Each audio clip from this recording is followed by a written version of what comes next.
back. Well, we're coming off the first 80-degree day of the year, but we are cooling down as we get into the first day of spring. Temperatures looking really nice out there right now. 76 degrees and clear skies. Really no concerns on the board here. 19% humidity, really low humidity here.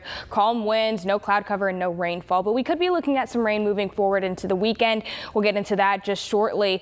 But as we get to tonight and tomorrow, temperatures are going to be dropping into the 30s and 40s for most of the county. As we get to Thursday, highs are going to be reaching 75 degrees, so cooling down once again for us here in Bakersfield.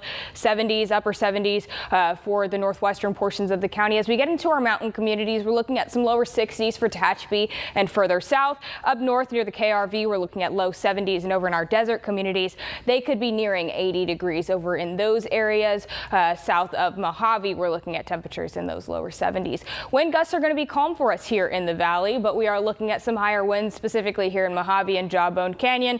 Gusts are going to reach upwards of 30 miles per hour in those areas. As we get to air quality tomorrow, we're looking at air quality in the moderate category with an AQI of 67.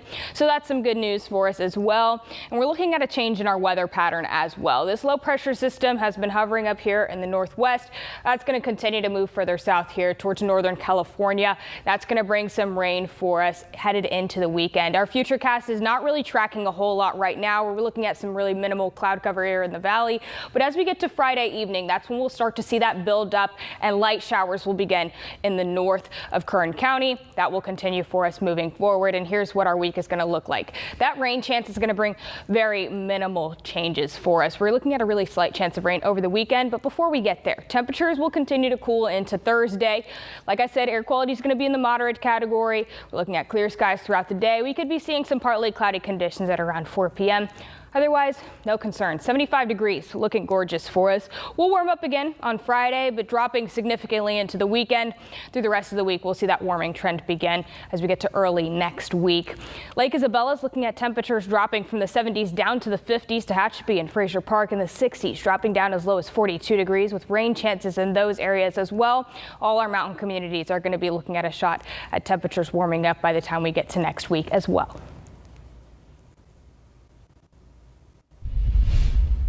In a new report from the Alzheimer's Association, 70% of caregivers say they stress over coordinating care, with a majority of healthcare workers saying our healthcare system is not doing enough to help.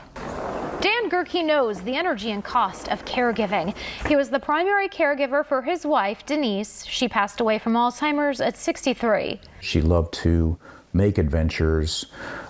She loved everything from climbing to hiking, camping. All of a sudden we had the expenses, high expenses of her care. So it completely changed the financial aspect of it. It put a lot of stress that I wasn't quite prepared for on me. An estimated 7 million seniors aged 65 and older are living with Alzheimer's dementia.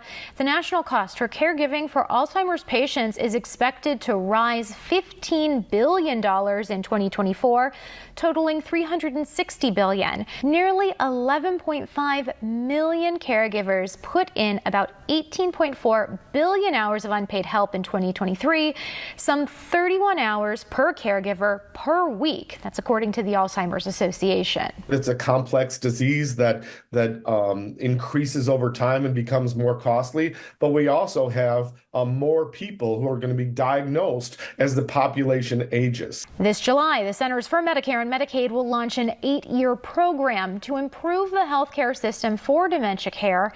As for Gerke, his advice for others in a role similar to his: get help. This is a disease like no other.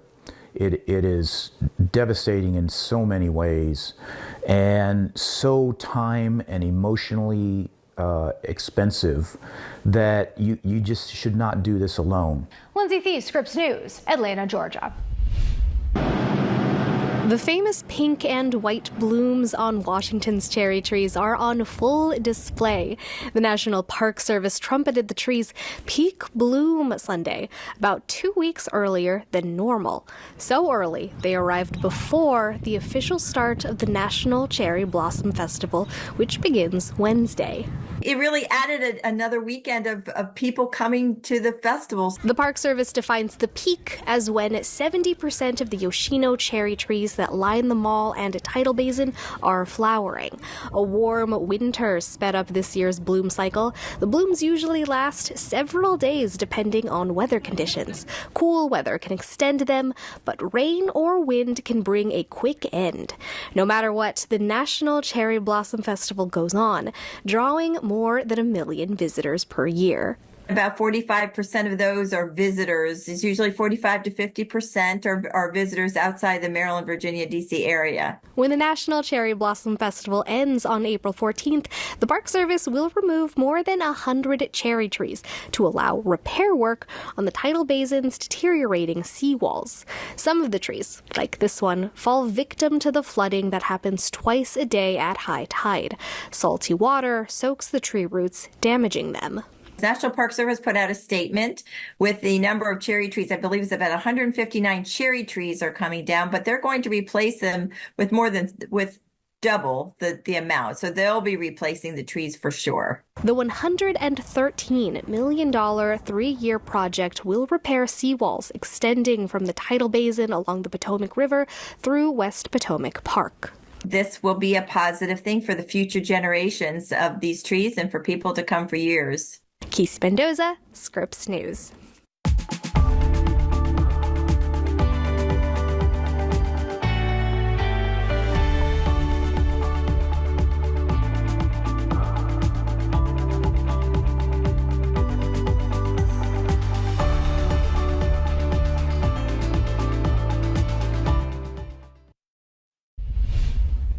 The 6 former law enforcement officers were part of what was known as the Goon Squad for their willingness to use excessive force in Rankin County, Mississippi. This week, they are being sentenced in federal court for torturing 2 black men during a 2023 raid that ended with 1 man shot in the mouth. Punched, kicked, tased. Like I said, that was when they first tased me. It was pretty much an hour and a half or more, hour 45 minutes of torture, starting pretty much right after that. On Tuesday, a federal judge sentenced 2 of the 6 ex-officers to 20 and 17.5 years in prison. Hunter Elward, who pleaded guilty to shooting one of the victims, got the longest sentence. The other 4 ex-officers will be sentenced later this week. Never in the history of the United States of America and in this state have you had 6 police officers plead guilty and be headed to court for sentencing at the same time. In an interview with the Associated Press last year, Eddie Parker described police trying to drown him with milk. They made us lay down on our back, and he came with the pouring milk, in my face.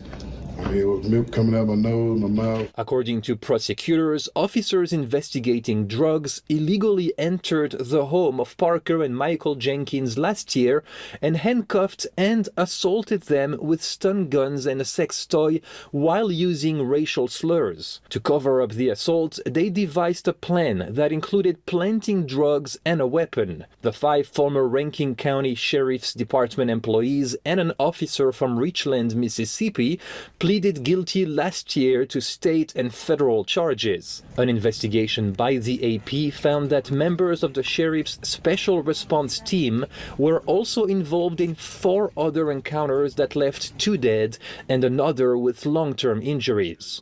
Ben Chamisso, Scripps News. The Biden administration is warning state leaders about cyber attacks targeting municipal water systems. The White House and Environmental Protection Agency issued a warning Tuesday saying state governments and water facilities must improve their defenses against the threat.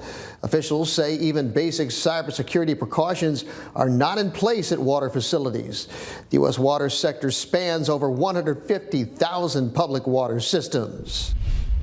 The Federal Trade Commission reports scammers are using the names of real FTC employees in their schemes.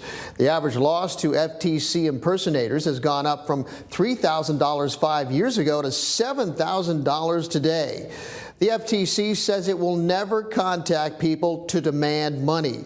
The agency also never tells anyone to move money to protect it or to buy gold bars or send them to a Bitcoin ATM.